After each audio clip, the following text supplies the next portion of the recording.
Okay. Hello, and thank you everyone for joining us this afternoon for our webinar. The session today is part of our heavy-duty vehicle electrification series, where we look at the impact on truck makers and investors from the transition to electric trucks. My name is Nicole Kozłowski, and I'm the Group Head of Engagement at the Tracker Group, which is home to both Carbon Tracker and Planet Tracker. So, on the next slide, you'll see that this is a collaboration between us, Carbon Tracker, and InfluenceMap.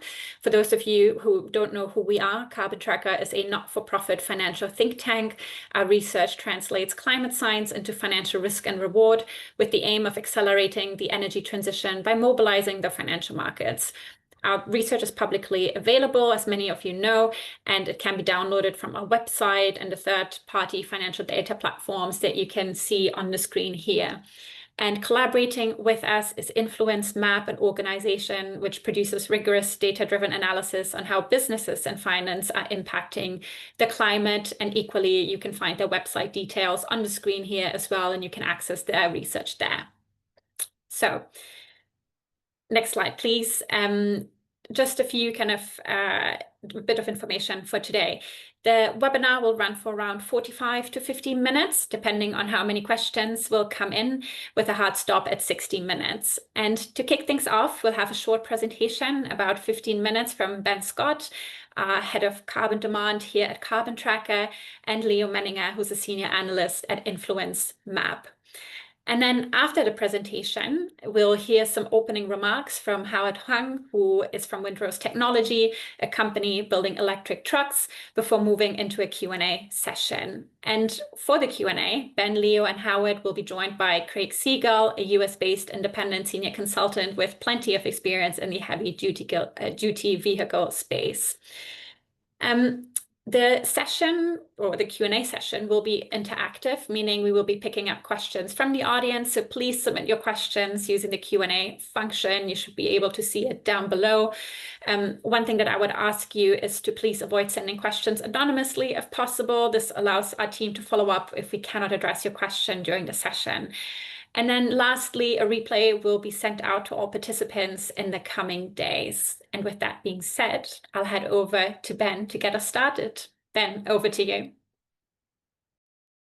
Great. Well, thank you very much, Nicole, for the introduction, and good to be speaking with you all today. If we could go to the next slide, please. I thought I would quickly start off by defining what we mean by a heavy-duty vehicle, as there's no universally accepted definition. But for the purposes of this presentation, we are considering both medium and heavy-duty trucks from 6.5 to 12 tons and 12 to 35 plus tons respectively, as well as buses in our definition. Next slide, please. So to set the scene, in terms of electrification, we estimate there is a 6 to 8 year gap between trucks and light-duty vehicles. So 6 to 8 years ago, electric vehicles made up about 1 to 2% of global new annual light-duty vehicle sales, and that's the blue line on the graph here. And that is where we are currently for new truck sales, and you can see that in the dotted green line on the graph. However, we believe that electrification gap could quickly shrink now that in some cases the total cost of ownership economics of electric trucks beats that of diesel trucks because of the obvious savings in fuel and servicing and maintenance, but also the avoidance of things like CO2-based road tolls. And of course, we still need to build confidence in electric truck range and utilization, and we need to deploy the necessary charging infrastructure. But the electrification of heavy transport is happening today. And we see that already with buses, the dotted orange line on the graph. And later we'll hear from an electric truck maker who will discuss the demand signals they are getting from customers. And we've seen Amazon place a recent large order of more than 200 fully electric trucks in Europe. Now that is a serious company who wants to take advantage of the benefits electric trucks brings. So could this indicate the tipping point of a much larger refleeting across global heavy-duty vehicle fleets? Next slide, please. And with heavy duty vehicle electrification, we believe there is a vast opportunity for truck makers' top line growth. There could be huge demand from truck fleet operators who could effectively replace their existing fleet with battery electric alternatives, a so-called refleeting. And again, this refleeting could happen quickly because of those total cost of ownership benefits, but also because of regional heavy-duty vehicle emissions legislation, which will force manufacturers to decarbonize their product offerings. And by 2035, we estimate the electric refleeting opportunity to be more than $300 billion, whereas the internal combustion engine market will stagnate over that same period. So we're not saying that diesel truck sales will disappear overnight, but the growth area will certainly be in electric heavy-duty vehicles. Next slide, please. So who is ready to take advantage of this refleeting opportunity? And by the looks of it, it's not the incumbents. So by comparing the battery electric heavy duty vehicle sales of some of the incumbents versus BYD, which is a Chinese vehicle manufacturer, in 2024, BYD sold about 5 times the amount of its closest competitor. And you might think, perhaps this is just in electric buses, which BYD have had some success in, but no, actually the growth is coming from electric truck sales. Most of these sales are in China, but it's only a matter of time before they start deploying in Europe and worldwide.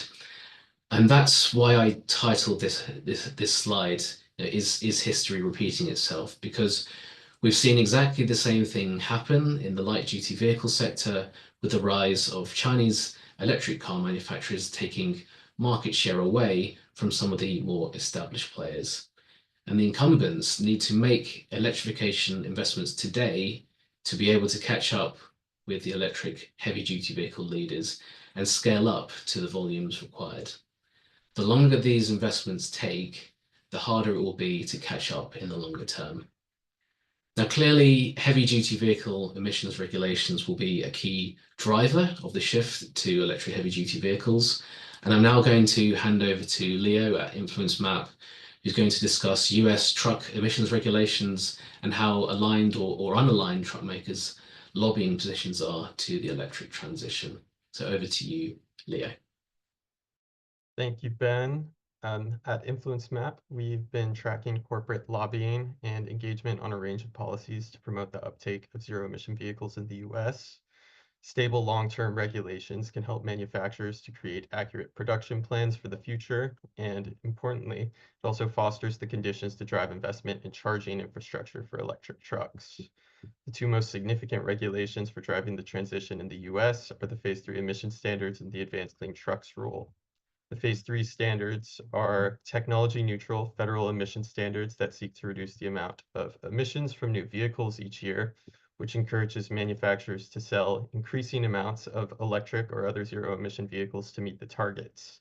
And then we have the Advanced Clean Trucks Rule, which is a zero-emission vehicles sales target led by the state of California, but other states can opt into this rule. And both of these rules have faced significant opposition from industry. Next slide, please. Many OEMs are members of industry associations that are strategically opposed to these regulations. This slide illustrates 3 of those associations and their membership. The Transport Project, formerly known as Natural Gas Vehicles America, has recently led a lawsuit to overturn the Phase 3 emission standards and has also opposed the Clean Trucks Rule. The U.S. Chamber advocated to weaken the Phase 3 rule and has opposed the Advanced Clean Trucks Rule as well, in addition to the Alliance for Automotive Innovation, which recently endorsed the Transportation Freedom Act, which is a bill that would prevent the enforcement of all California-led zero-emission vehicle sales targets and reopen and likely weaken the Phase 3 rule. So collectively, most of the major truck manufacturers or their parent companies are contributing to these associations' advocacy to roll back critical regulations in the US. Next slide, please. Some are also directly opposing the regulations. As you can see on this slide, many advocated to weaken or delay the Phase 3 rule. And in the case of Daimler and PACCAR, two companies recently appeared to advocate for the state of Washington to pull out of the Advanced Clean Trucks rule altogether in February 2025. Rolling back these regulations will slow the adoption of electric heavy-duty vehicles in the US and worsen the conditions for investment in charging infrastructure. I'll pass it back to Ben. Thank you. Thank you, Leo. If we could go to the next slide, thank you. So on this slide, we've compared the balance sheet position of 8 of the largest heavy-duty vehicle manufacturers.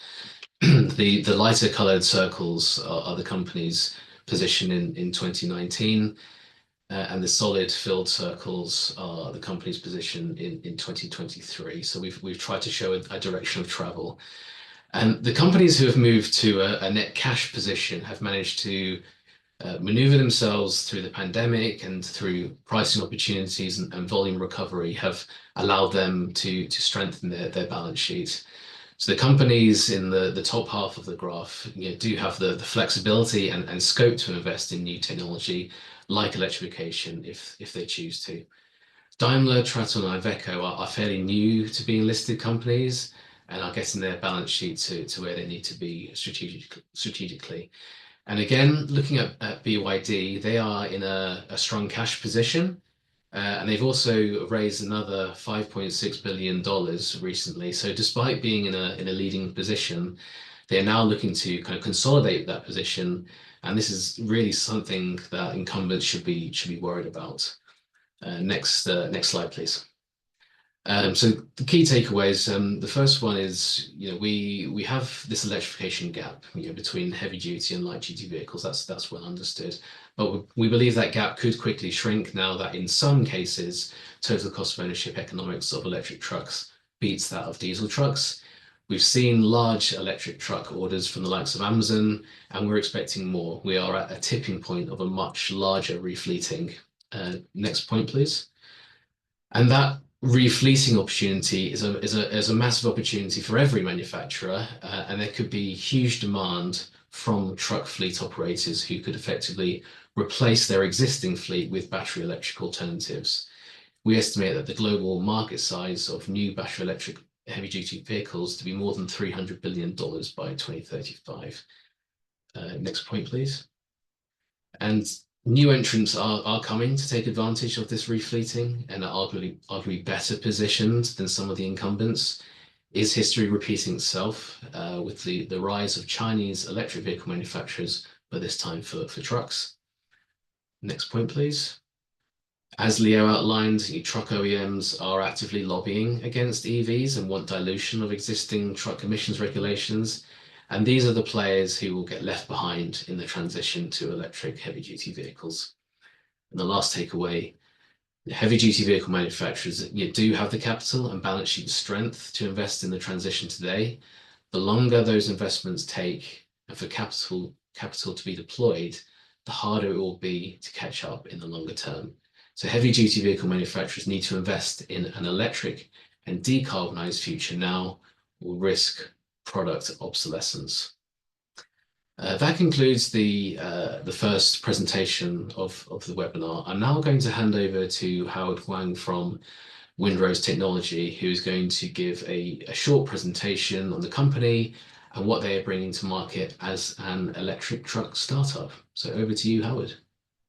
Thank you, Ben, and thank you for the invitation from Carbon Tracker. I'm Howard from Windrose Technology. I'm a senior director here, responsible for corporate development. Here we go. But more importantly, I'm here showing you the truck. I have a model in front of me.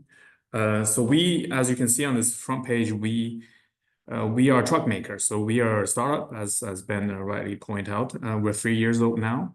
We make the Class A heavy-duty trucks, all electric. I think one of the key takeaways that Ben shared, I do think that Windrose is in the best position to recapture this refleeting opportunity, and here's why. Number one, as you can see on this front page, we are with our truck. We are already working with some of the world's top partners.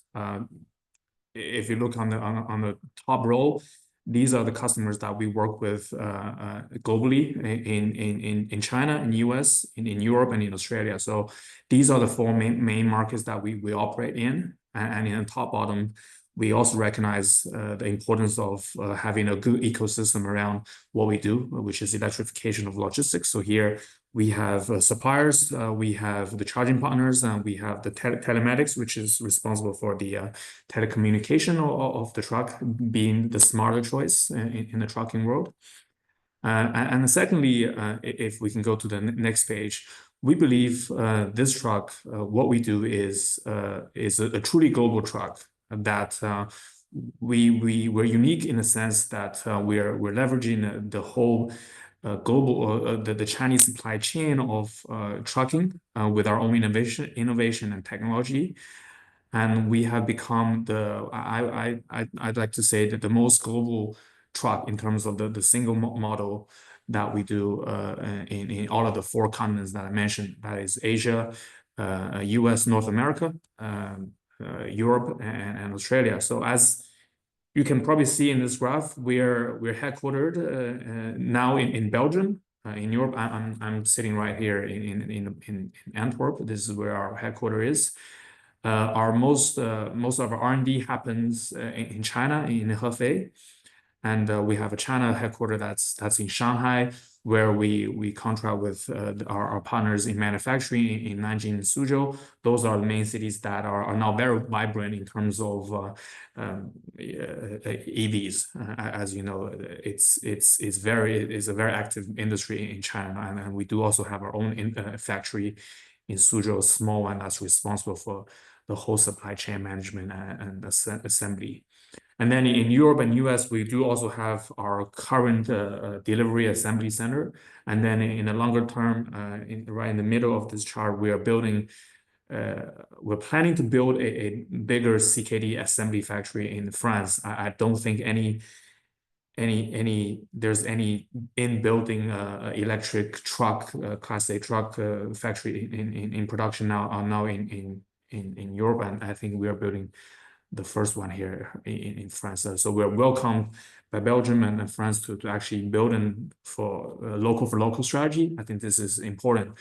And hence, I summarize our strategy here as Chinese supply chain plus global assembly, where we are able to serve the customers, as you saw in the first page on the top row. And if you go to our next step, just next page, if for people who don't know about our product, I'd like to share that, in this page, we're showing what we have done in all of these continents. So we are already fully homologated in China. Hence, towards the right of this chart, this page, you see that we've done most in China, testing multiple chargers and multiple tests with our customers and started to make deliveries. We're also compatible with the US standard and Europe and Australia standards, in which case we have done charging tests, actual demos, and customer loaded trip with different customers in these places. So I'd like to wrap up by saying, I'm sure I'm welcome to more questions on this. But to wrap up, I think we are number one, the most global truck in terms of the deployment of that single model, where we've already validated our performances, and obviously customers are very happy. And secondly, the reason why we can do that is because of the matureness of the Chinese supply chain R&D we have spent over the years in the Chinese EV space. We've made our product a truly best-in-class in performances. If there's one number that you should take away from this meeting from my presentation, is our truck achieves the longest range with the lightest weight. The longest range we achieve is 670 kilometers, 670 kilometers at fully loaded a truck. So that's 49 tons in Chinese standard, and we beat every customer. We beat every competitor in that sense in truck performances. So I'll stop here and welcome for any questions on Windrose. Thank you very much. Thank you, Howard, for the presentation and for the insights into your company.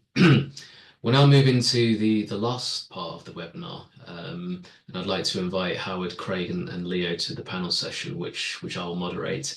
And to the audience, please submit your questions using the Q&A box on the screen. And if we are unable to answer your question live, we'll try to answer those via email afterwards. So while those questions are coming in, I'd like to kind of stay with you, Howard. I noticed in your presentation that the UK was grayed out. So my question is, how will your trucks be available in the UK? Definitely, and in fact, we find ourselves very attractive in the UK market based on the different talks we had with customers from the UK. And the reason is number one, UK is a drive on the right market, and that is usually a market that's ignored by the traditional truck makers. And in our case, we're different because in our truck we drive in a center seat. And that is, we're agnostic in terms of where we go in market. That's how we make ourselves a global product, making us very attractive to the customers in the UK because we don't have to change the model for them. But in terms of the actual entry into the market, I think what we're working on is a EU homologation, the certification of the truck in the European market, which is targeted at Q4 this year. Between now and then, we already have 2 trucks on road in Europe now. Right now, we have 2 trucks in Antwerp. Happy to host anybody in the audience to see our truck and check us out in Europe. But importantly, we are aiming to have that completed by Q4, after which I think the documentation will be the same for UK certification and homologation. After that, we all get ourselves homologated for UK. And then in terms of the overall timeline, we're aiming for 2026 for the first delivery to UK market.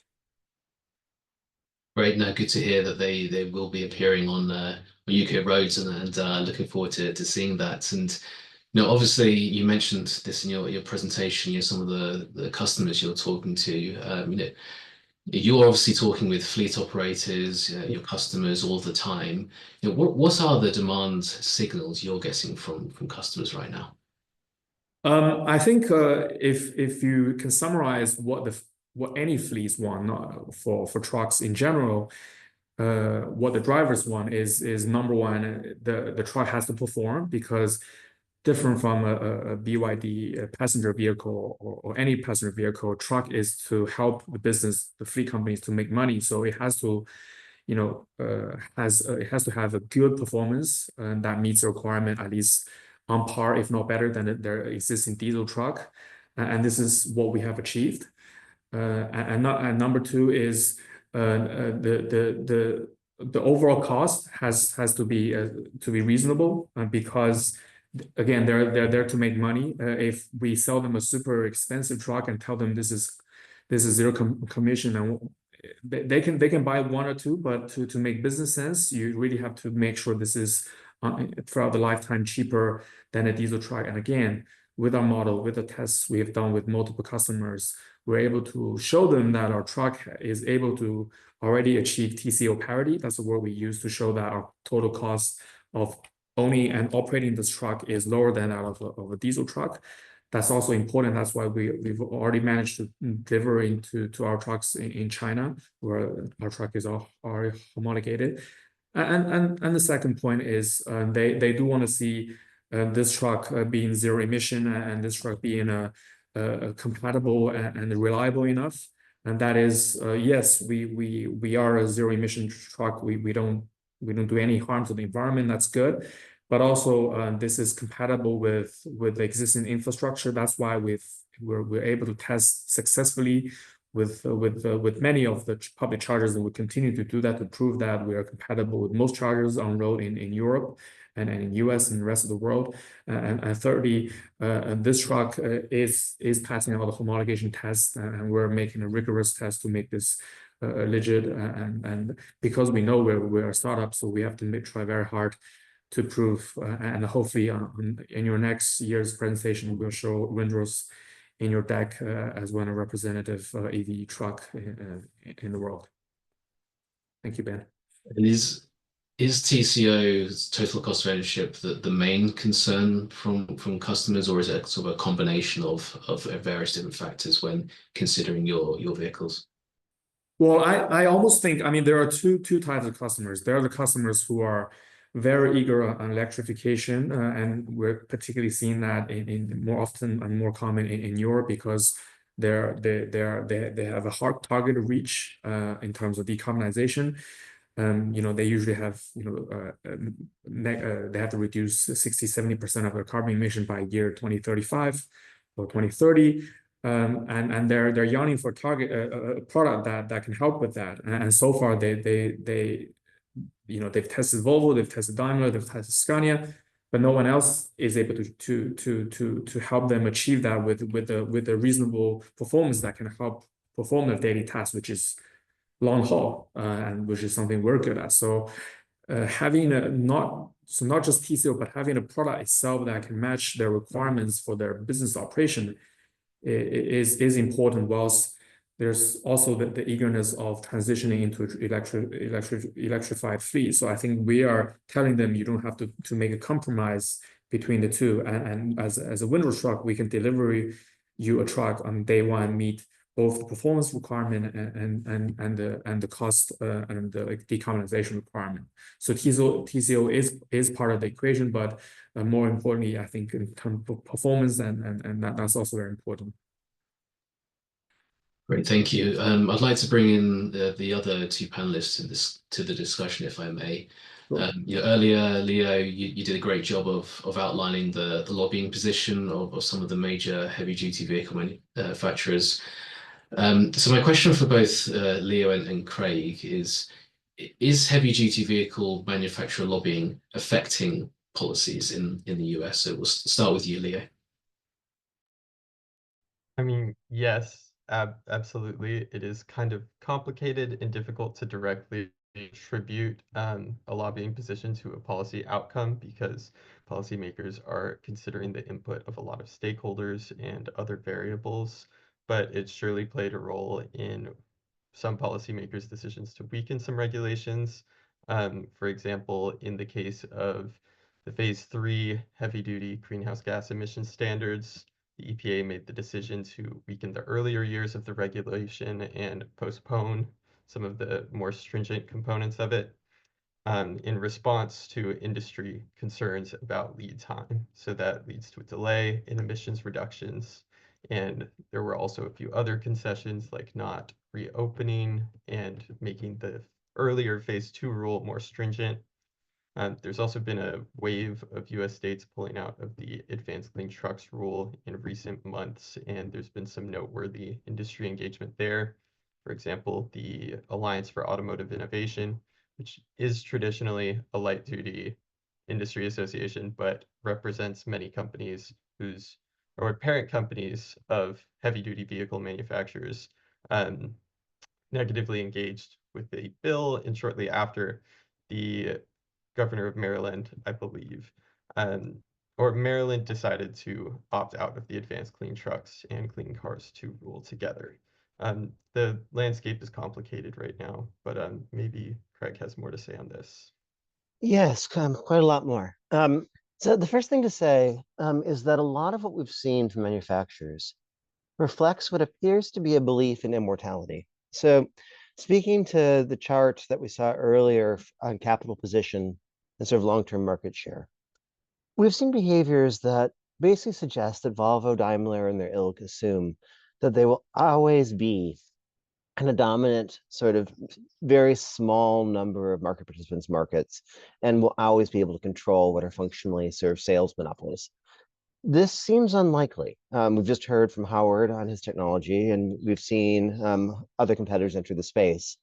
And what we've broadly seen them doing in the US is creating a situation that's ripe for disruption, including disruption of their own long-term sales targets. So what we've seen, as Leo has said, are significant efforts, not just to lobby against these rules or weaken them or push their stringencies out toward the out years, but actively to alter the market in ways that are hostile to the rule. So for instance, in many of the US markets, we've seen both Volvo and Daimler so-called ratio their trucks, which is to say to refuse to sell even clean diesel trucks fleets will buy set numbers of their overpriced EVs.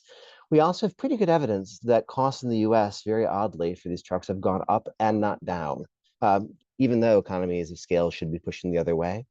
So we're seeing market behaviors that are unusual, to say the least. And we've even seen Daimler flatly announce to the state of Oregon that it would not sell any trucks in Oregon, its home state, unless Oregon departed from what Daimler understood to be its regulatory position. The reaction of these states, which are largely rather liberal ones, has been not wholesale repeal, I want to be clear, but looking for ways to sort of create enforcement discretion, create market flex, because right now they're up against it. They do not have, they aren't going to be willing to say shut down the supply chains. In the medium term, those is terrible politics. One, I mean, exposes these companies to significant enforcement risk, I think, just given the great range of business practices laws in the states. But two, it has allowed them to retain capital largely in their internal combustion product. Well, slow walking Zets on the theory they don't want to be made to do it by the state. That might work if you believe that you'd never have a competitor who could sell you a better, cheaper product. But I don't think that's what really the position here. So what looks like a frozen situation, what may look to industry like a set of victories of near-term repeals, looks to me like the same sort of strategy we saw, say, from the US automakers in the 80s when they were really sure Japan would outcompete them. It has a similar feel to it. It's risky. They may be able to sort of bully around some of the smaller states. They may be able to lean into the current Trump era of crisis to avoid or dismantle various regulations. I think that's plausible. Long term, though, is that good business strategy? Not really, if you're spending all your time trying to sort of retain the current world without competing properly in the new one. Thank you, Leo and Craig. Really good answers there. And yeah, it just shows that these incumbents do want to continue with business as usual, and we'll try and hold on to that for as long as possible.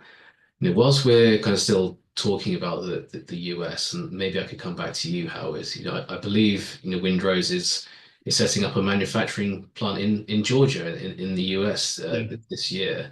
You know, how does potential dilution of emissions policy and the lobbying efforts, which we just talked about, of some of the incumbents, affect that decision to set up manufacturing in the US? The short answer is it doesn't affect our move to change our current production strategy, which is to have more localization taking place in US, with or without subsidy or without incentives, or no matter what in terms of policy. So far we're still seeing us very strong in setting up our production site in the US, not just because there's that incentive, not just because there's also some tariff consideration. I'm sure some of you will have questions on that, but also because we do think that for a truck like this, for EV truck, not a diesel truck, it is important to do localization at some point, and this is part of our strategy. And the reason is because for electric truck, a big part of it is autonomous driving. A big part of it is the software, is the control system that is inside the truck, and that is a very localized thing. You cannot have, and that's why you see in the current world that the autonomous driving is you can see a good number of companies in the US and a good number of companies in China and Europe working on autonomous, and they're quite isolated in terms of they don't tap into each other market. So this is a very independent thing in terms, and it's very dependent on the market. And that's why to develop ourselves a mature product in that local market, we do have to have our own local strategy. And the second point of having a production site in US is also because that could also act as our service and workshop.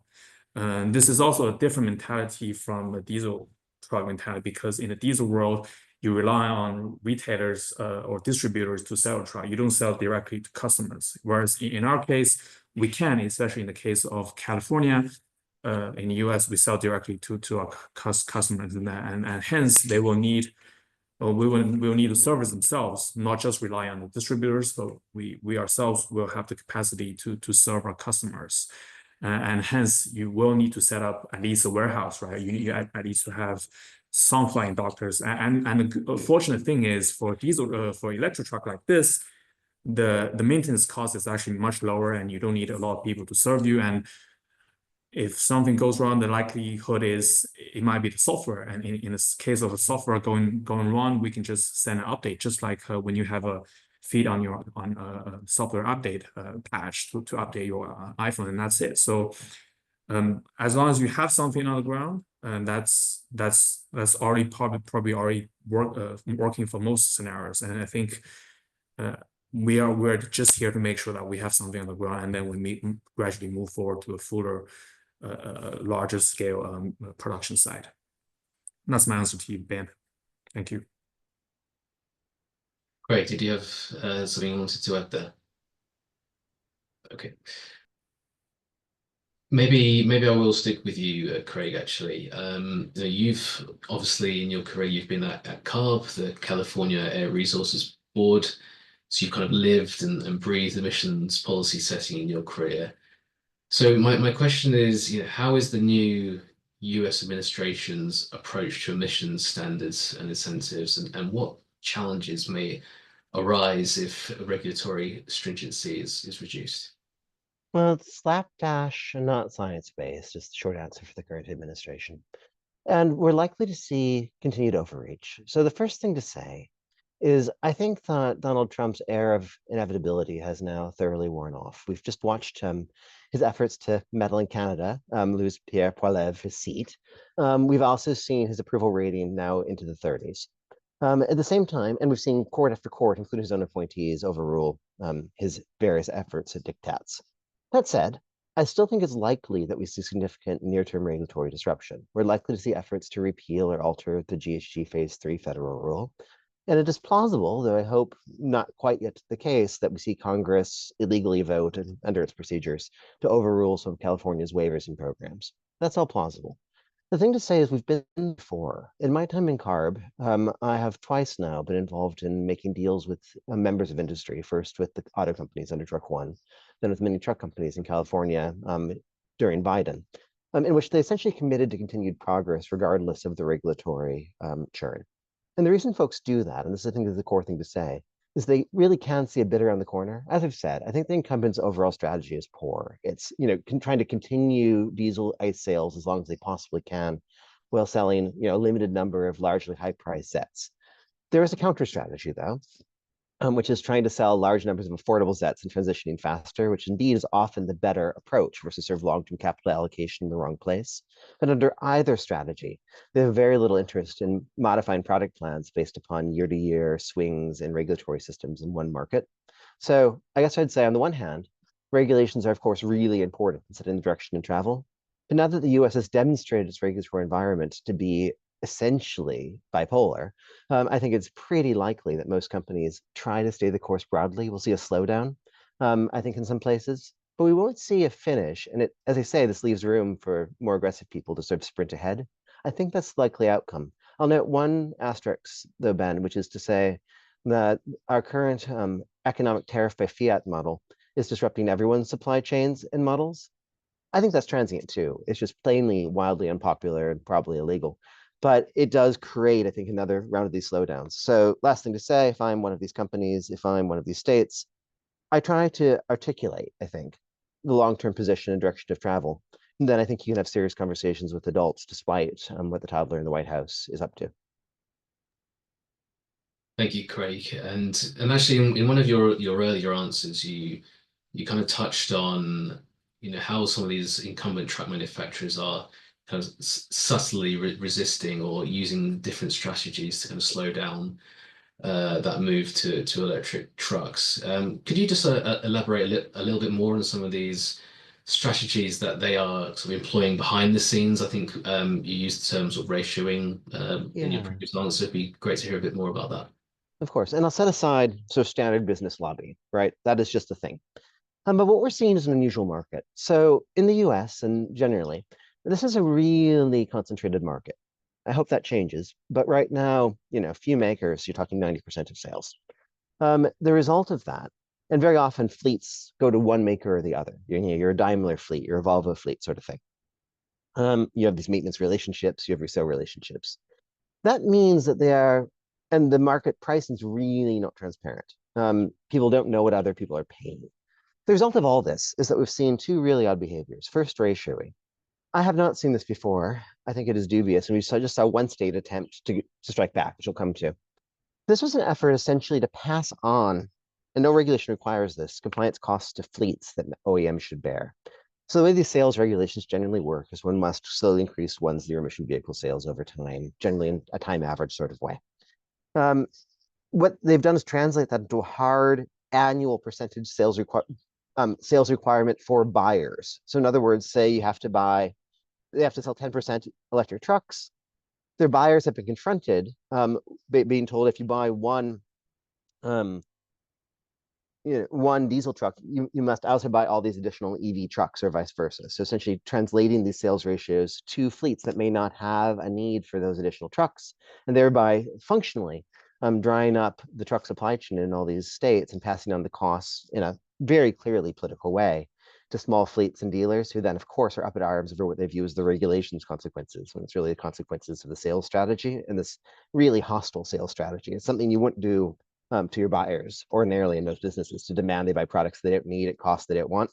And at the same time, Carve, my former team, has documented price differences, price increases in the US for zero emissions trucks from these makers on the order of an 80K US difference from the EU market. That's really odd too. So the net result, if I was trying to drive forward regulatory rollbacks, this is of course what I'd do. I'd make it very hard to buy trucks in ways that create a series of rolling political crises for governors, and it overpriced my vehicles in hopes that the Trump administration points to that as saying this can't be done. And honestly, that is a strategy that thus far has worked. It requires, I think, oversight from blue state attorneys general, I think, pretty important. And we've begun to see that. Massachusetts recently, under this sort of pressure, agreed to do some limited enforcement discretion on ACT, the state EV truck rule, for a few years for the heavier duty models. It said this is only going to be available to manufacturers that cease this ratioing practice. So we've already begun to see the state sort of recognize that they're being picked off in this cynical way through what are at least dubious, if not illegal, market practices. So, as ever, and I would bear in mind a lot of these companies were subject to one of the EU's largest price fixing fines some years ago.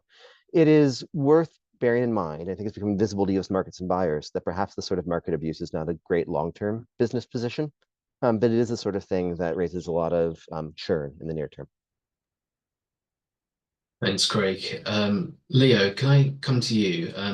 What can OEMs do to improve their engagement with climate change policy, especially in relation to some of the industry associations you talked about previously? Yeah, I mean, first, based on what Craig is describing, which I think is generally accurate, if an OEM or a corporation was willing to attempt to try to improve their policy engagement, at InfluenceMap, we would generally recommend that companies would take steps to review and assess and disclose their policy engagement in their industry associations. Most corporations don't have very clear disclosures of their industry association memberships and how they actually are engaging with policy.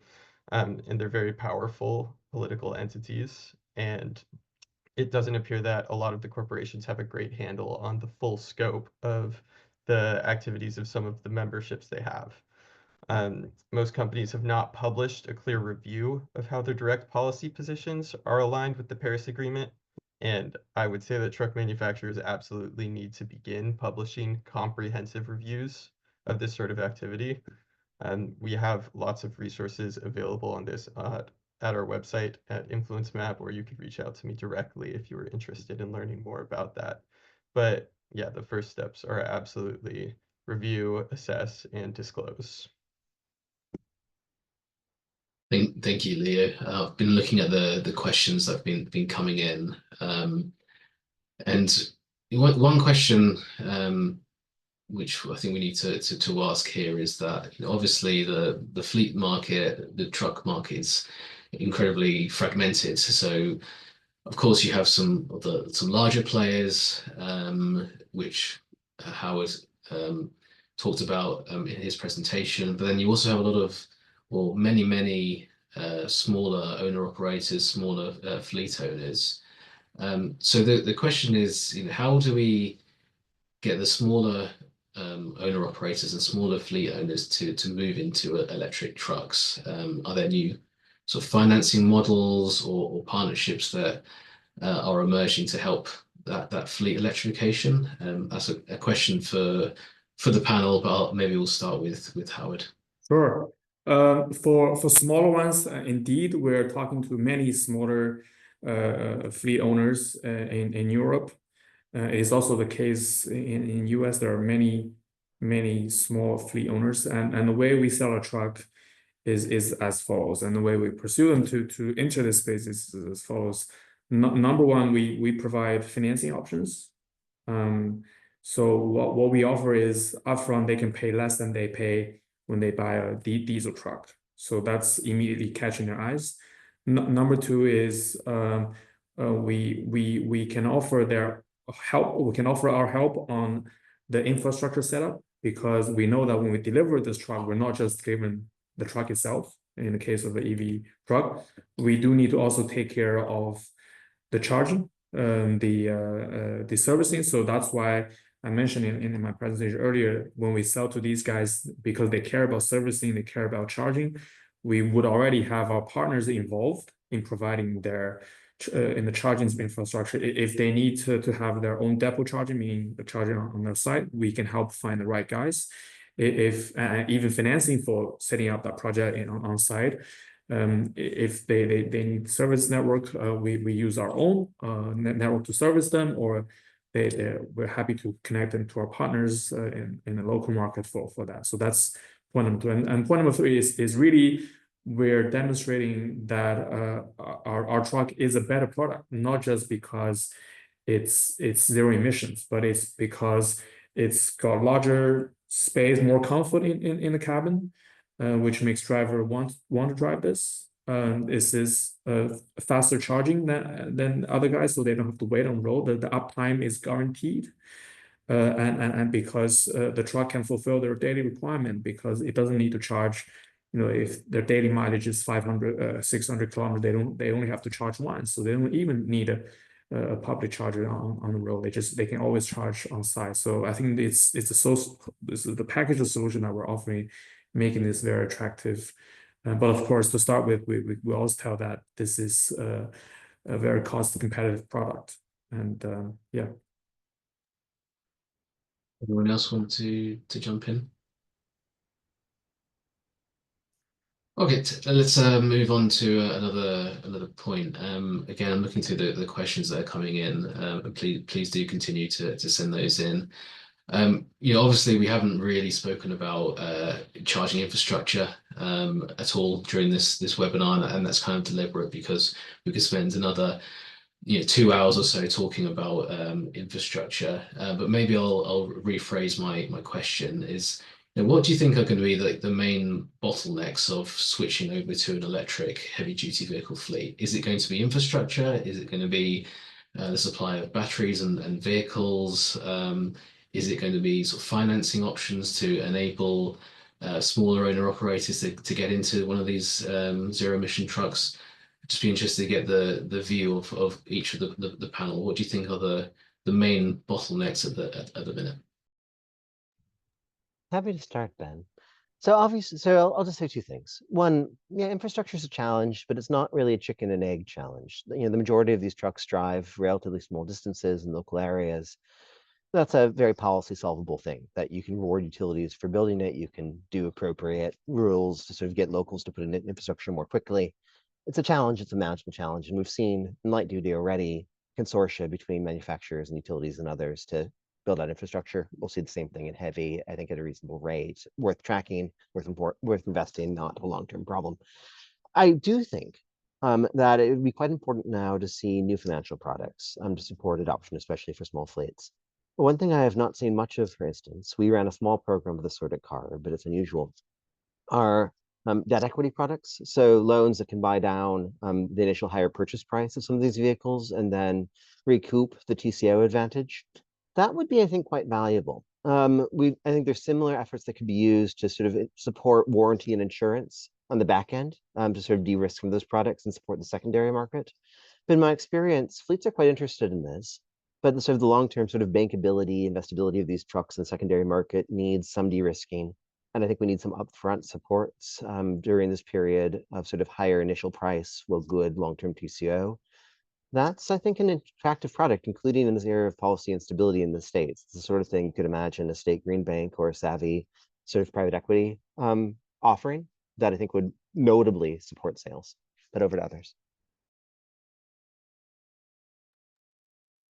Do I go next or Leo? Sure, you go ahead. I go ahead, sure. I think Craig pretty much had all of it. If I may, I probably do it more on a windrow's perspective. I think for anyone that for anyone who is potentially buying a windrows truck, the biggest reason for us to sell them, for them to buy, is number one, this is a kind of competitive product enough. I mean, when I say competitive, it's not just competing with the electric peers. We're really competing with the diesel, and that competition is on both cost and performance level. I think I've explained that. And then for windrows truck, there's also they need to understand the reliability, because remember, for all the trucks existing incumbent truck makers, be it Volvo, be it Daimler, be it Scania, they're at least 70 years old. The brand has been around for 70 years at least in this world, and we're only 3. So we do understand that brand is not our advantage. So we need to work on the reliability, and hence we do all these tests repetitively with all these customers before they place an order. So reliability test is one, and then the third, I think, is the globalness.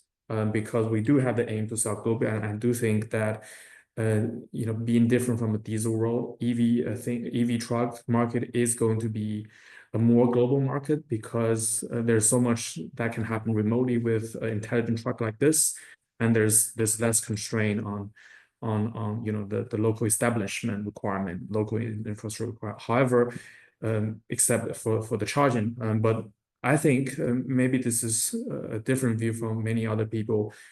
At least in China, charging is not an issue. In Europe, contrary to popular belief, I think in many countries, in France, in Belgium, public charging is pretty available. So we don't see issues in charging. I mean, everywhere we go, we can find a charger, and that's already helped by the appearance and the emergence of passenger vehicles. So I think that is ready to some extent. So I'll stop here, but I think that's my perspective. Yeah, thank you. I mean, just on the infrastructure subject, this is something I think about a lot. The general policy engagement we've seen, I mean, infrastructure is going to need government support in the US. There's going to have to be some sort of policy support to push it along the way things are heading right now. And while we've seen a lot more engagement in the light duty sector from car manufacturers trying to preserve these credits put forth under the Biden administration for the transition, we haven't seen that really as significantly yet in the heavy duty sector. So that's a challenge I'm anticipating in the coming years. Like you said, like other people have said before on this presentation, the manufacturers and the legacy ones absolutely can see around the corner and know that electric trucks are going to be a part of the future, and this infrastructure is going to be critical at some point. So it would make a lot of sense to keep support strong for those sorts of incentives and policies even throughout the current administration. But we're not really seeing that right now. So that's one of my big concerns. Thank you, Leah, and thank you to all the panelists. As we're approaching the hour mark, I will close the panel there. Some really interesting answers there. A good discussion, I think. I'm now going to hand back to Nicole, who will take us through what's coming up next from the Tracker Group, and she will close the webinar. So over to you, Nicole. Great, thank you, everyone. And yes, indeed, a very interesting discussion. So many questions that have come in. Before we close off, I just briefly wanted to give you a heads up what else is happening at the Tracker Group, because we have quite a few exciting things happening. One of the things that we're very happy to announce is the launch of our CTA Palem portal, which is an interactive power asset level economic model, which is aimed at investors, credit providers, and policymakers. What it does is it quantifies the costs of using transition finance to help expedite coal power phase outs. And it's available now on our website. By the way, if you scan those QR codes, you should get to the corresponding pages. We have also just published a new report in our Flying Blind series. It's called Flying Blind, Disabling Autopilot for Audit Reports, which dives into auditors' transparency on climate and transition risk practices. We will be hosting a webinar on this topic in mid-May, so invitations should be landing in your inboxes very shortly. And then finally, our sister organization Planet Tracker has just launched an insightful report on the Brazilian fertilizer market, which identifies the risks, innovations, and investment opportunities within that critical sector. And with that being said, it just leaves me to thank our speakers, Ben, Howard, Craig, and Leo. Thank you for this fantastic hour and for all of these insights. And thank you also for the team behind organizing this webinar. And thank you to all of you who have joined us, who have taken our time this afternoon and have asked questions. Thank you very much. And we hope to see you at our next webinar. Goodbye.